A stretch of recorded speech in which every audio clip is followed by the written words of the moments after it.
So let's welcome our guest. We have Francis Ikuerowo. He is a fellow African Liberty. So glad to have you this morning, and welcome to the program. Thanks for having me. Welcome. Can you hear us, Francis?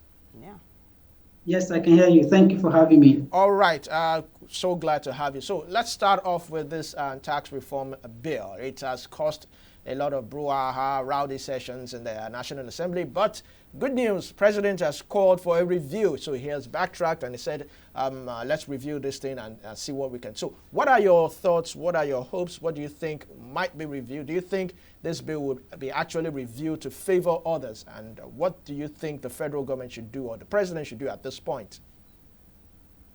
Thank you for that question. I think the problem is not, according to the chairman of the Presidential Fiscal Policy and Tax Reform Committee, he said that this bill is actually a people's tax bills. So the problem now is not the other bills, the Nigeria tax bill, the personal income tax bill. The problem is the VAT issue, the sharing of the VAT between the state government and the federal government. So as for everything, the concerns of the state government are legitimate, and so the federal government needs to put measures in place to ensure accountability, to ensure that how will the government ensure a sharing formula between the states and between the federating units, which are the states and the federal government. All right, so if I may ask now, since you mentioned it has to do with the sharing formula, what is the existing sharing formula on that bill? I think if I'm correct rather, I think it was 55%. I'm not sure if that is still the sharing formula. 55% goes back to the state. Is that correct? I think 55. I'm not sure of the exact sharing formula now, but if I should, I think it's between 90%. The state now needs to remit 90%. I'm not quite sure of the sharing. Yeah. But it's fine. There's no problem. But do you think eventually that the bill is going to be passed? Yes, the bill is going to be passed, but the stakeholders, the lawmakers should ensure that for every good thing, it needs to be people, the appropriate quarters need to be consulted before the bills should be passed. Because there's no point, people say that the bills have been long overdue and it's going to benefit the people, but then there should be a slow, there should be more consultations such that all the systems, all the parties in place properly get the reward of the bills. I agree. There should be what's it called now? Thorough stakeholder consultation before the bill is passed. Now let's talk about the NNPCL for a little while. There's been massive calls for the NNPCL to be probed over unremitted funds. What's your take on this? The measures, there should be a proper measure to ensure that people in this system are accountable and are transparent. So they should, of course, they should be probed in a manner that ensure that because this is our collective, this is the collective funds of Nigerians. Okay. All right, thank you very much. Now, from the Guardian newspaper, a very important statement was made by Khan, Sultan, and the SGF. It says, how Nigeria can turn natural resources from curse to blessing. So let me remove that word curse and put mismanagement. So how do you think at this point, I mean, one of the major things that we are facing is the fuel and the natural resources, the crude oil, the refineries. How do you think Nigeria can actually manage its resources? Talking about, fuel prices and all that. Let me also add this one coming in from Pegasus saying, don't expect drop in petrol price. What's your thought on this? In Nigeria, the problems we've always had is about mismanagement. So it's not that the actual resources are not there, and the people at the end of affairs are the one mismanaging our resources. Let me take it back to the tax reform bills. The problem is not that the tax reform bills are not good enough. They are good enough. But what are the measures that should be put in place to ensure that every party involved, all parties involved are properly are accountable, are transparent? And this is one of the issues that we have in Nigeria. The problem is individualistic. People are not some individuals are not accountable. So when a group of individuals are not accountable, it leads to a collective problem that affects the general people. Okay. All right. So I mean, take for instance this new Port Harcourt refinery that has been opened. There's so much brouhaha going on. There's so much controversy. Some marketers are complaining that their tankers have not been loaded. Some people are saying this, that. I mean, why the whole mystery to this Port Harcourt refinery? Do you think that there's something we're not being told, or what is actually going on? Do you think it's actually fully running? The problem with when a new thing gets started, I think it is expected that we expect problems like this. These are teething challenges that come with a refinery being set up. So I think the people should be patient with the government, because this is just running. This is just up and running. So with time, everything is just going to kick back and start running. It's expected when you set up a business or when you set up an enterprise, it's expected that you have these teething problems, these challenges at the earlier phase of the industry. So these problems are not unexpected. They are problems that even in advanced countries, these things happen. And so we need to just ensure, we need to be patient and trust that this refinery is in good hands. Yeah, but for how long, though? How long will you continue to have this kind of problems? You talked about advanced countries, though, that you have the same thing. But these people, they know how to implement policies. They put things in place and ensure that when these policies are implemented, it goes smoothly. But you talked about teething problems, right? Which is true. Would you say is the same thing Nigeria is facing regarding the CNG conversion? There's been lots of pitfalls. Would you also classify that as teething problems? No, I wouldn't classify that entirely, but I think Nigerians, our policymakers, our stakeholders are just getting started in all of this. So they need perhaps some time to get their act in order. That is what I would say. If you say they need time, I mean, what we heard that doing? Yeah. President Tinubu has prepared for this, to be a president. He has been preparing for, maybe even before I was born, he has been preparing for this to become the president. And everybody thought, and what we were told was that what he did in Lagos, or what he transformed in Lagos, he would replicate that when he gets to the federal level. So I mean, how much more time does he need? How much more time does he have? Or how much time rather does he need, to be prepared or to get this thing right?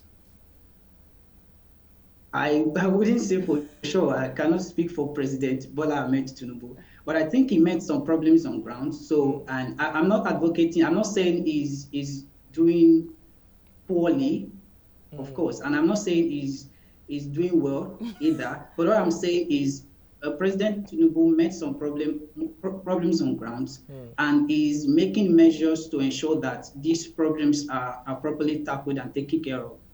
All right. So I see you're being very diplomatic. It's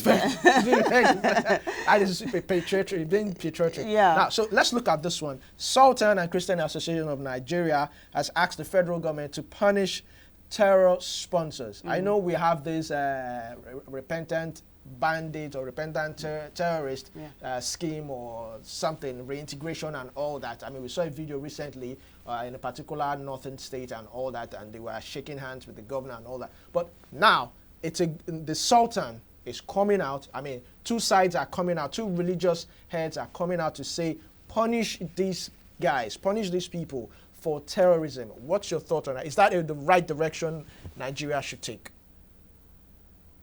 If we were trying the same thing over and over again and it's yielding the same result, I think a new measure should be applied. Yes. For instance, over the years, we've always been, pardoning these terrorists and all. bringing them, integrating them back into the community. And we've seen cases where terrorists are integrated back into the community and they still go ahead and cause another problem. So I think the problem is these people should not be immediately integrated back to the society. They should be confined in an area for as long as it is certified by medical practitioners that these people are because sometimes it can be a psychological issue even. So they should be confined in an area for as much time as possible before medical practitioners can say, okay, these people can go back to the community. And I wouldn't say they should be entirely exonerated without being punished. I think there should be measures in place to actually punish them, and confining them in an area is an act of punishment for as long as they are fit to be integrated back to the society. Now, let's talk about this area you want them to be confined in. Are you suggesting a correctional center or like a rehabilitation center? Yes, of course. Yes, that is what I'm suggesting. So a rehabilitation center where they can probably maybe learn new skills, because it's been said that these problems are terrorism is also a response to lack of skills. I think I read it somewhere. The fact that these people do not even have the manpower to do some certain things by themselves. So they should be confined in a rehabilitation center, trained, reorientated before being integrated back to the society. Okay. All right, so let's talk about another big story, the arrest of lawyer and human rights activist Dele Farotimi by the police. Now, they have slammed cyberbullying and defamation on him. Yeah. What's your thoughts on this? What came to your mind when you first heard this arrest? For years, journalists have been bullied, abused. Human rights fighters, human rights advocates have been always being targeted at, and the government has been silent about it, because sometimes the government too is not happy with the fact that these human rights advocates are terrorizing their terrorizing in quotes their administration. The administration. Say for Fisayo Suyombo that was arrested I think a few days back. Yes. And with bandits, can I say bandits now, with people that are destroying the oil refinery. Oil bunkers. And it took the oil bunkers, thank you. And it took the efforts of Nigerians, tagging and retweeting free Fisayo now before the government. I mean, 3 days later, before the Nigerian army responded that Fisayo was arrested, Fisayo Suyombo was arrested with the oil bunkers. So issues like this would also, I think, would take the collective effort of Nigerians to push for, Nigerians should not be complacent about pushing for the release of these advocates and human rights fighters. So it's not even the efforts, it's not even the sole effort of Femi Falana or other human rights advocates for the release of people that are actually fighting for our collective peace or safety in Nigeria. It's not just a one man's effort. We shouldn't leave people to, the few people to advocate for all of this. Seeing as you're diplomatic and all, let me put you on the spot. Do you think these security operatives are doing the bidding of the federal government when they arrest these people like Fisayo and Dele, who are very, very outspoken against the government of the day? I think the people are doing, the security operatives are doing their jobs. Now, it is normal when you find someone at the scene where the person shouldn't be found, because of course it's an investigative journalism. Arrest will be made where everybody will be packed. But after some time, but the problem the problem with that was that it took them 3 days before they eventually announced that Fisayo was in their custody. So these people were doing their jobs, but then they were not being upfront about doing their job. So they were like, okay, I'm doing my job, but I don't want these people to know that this is what is actually No, let's not focus on Fisayo. Let's talk about, for example, Dele, who is not an investigative journalist, but an activist who is very, very outspoken against the government of the day. When someone like that is arrested, do you think the security operatives are doing the bidding of the federal government? I wouldn't entirely say they are doing the bidding of the federal government, But I think over the years, security operatives often feel that, maybe based on the advice of their superiors, security operatives often feel threatened by human rights activists. And they somewhat believe that human rights activists pose a problem or threat to the government of the day. So that is what is happening. All right. So in response, or shall I say, in future, in reaction to all this now, it seems as if one comes online now and said something, criticizes the government, says something the government doesn't like, they will just pick you up, because that's how it's looking right now. Do you think this is a direction this particular administration should be taking, knowing fully well that during the former administration of Goodluck Jonathan, they were also vocal, they were also activists, they were also against the government, they were the opposition. Now they are in government now, and it seems as if, I mean, should I say they are biting their hands, or, I mean, what do you think? The government is to be condemned for picking people on the street, or picking advocates, or picking human rights advocates, fine and good. But people will not, because of that, people should not, because of that, stop protesting, stop fighting for what is good and what is right. So even if you, the direction the government is taking, of course, is not the right direction that should be taken, but then it shouldn't deter people from fighting for what is good, because for what is good is what is worth fighting for, yeah, regardless of the situation and the circumstances around. I agree. I like what you said now, but I also want to put you on another spot. Now, you said that despite the fact that they are picking these activists, people should not relent in protesting. So how would people be encouraged when these people they look up to are picked up? Dele Farotimi, Sowore, and these guys, they are being picked up daily. I mean, Sowore spends, every three months in prison. In prison. Yeah. So how does this, even Joe Ajaero, at one point he was picked up. So how would people even be motivated to even want to come out to protest when the people they see who are leading, setting the pace, are being picked up by the government? That is why I said earlier that it is not a one-man show.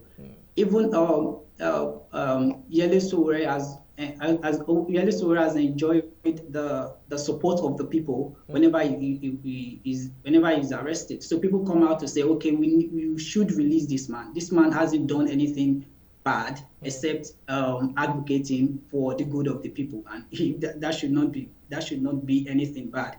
So it's not a one-man show. When a leader, a human rights activist in that line comes out to criticize the government and he gets arrested, the people must rally support around him to ensure that he gets released through online activism and every other form of protest that is needed. Yeah, but let's flip the coin a little bit, right? As we wrap this up, this is not to say that there are some people who take advantage of the situation to push their own agenda. What would you then say to people that spew insightful comments online or in person when it comes to the stability of a nation? What advice would you give as to balancing what's right and what's insightful and how to go about it? I believe ignorance is a disease. So most times people do not know that. Some people do know. Some people that spill all these comments, these incendiary comments online, do not know that the people that are fighting for them are fighting for their own good. Yeah, even though some people may have their own agenda for fighting, which is also legitimate. Human beings do not do things completely. Do not do completely selfless acts. So some of the actions, or few of the actions, might be motivated by pure selfish reasons, which is good. So we would not say because of that we should spill comments that, okay, these people are actually after their own agenda, they are pushing their own agenda. But when we know that the utilitarian outcome of it is that they are fighting for the good of a mass number of people, which is actually the most sane thing that everybody should almost acknowledge. Okay, I don't know if I understand that though, but I'll let you wrap it up. Very well, thank you. What I'm saying, okay, I have to repeat. What I'm saying is, No, but that's as much time we have. But thank you so much. Yeah, thank you. We'll probably have to bring you back on board. But you've been very, very brilliant on the show today. We appreciate it. That was our guest analyst, Francis. Thank you.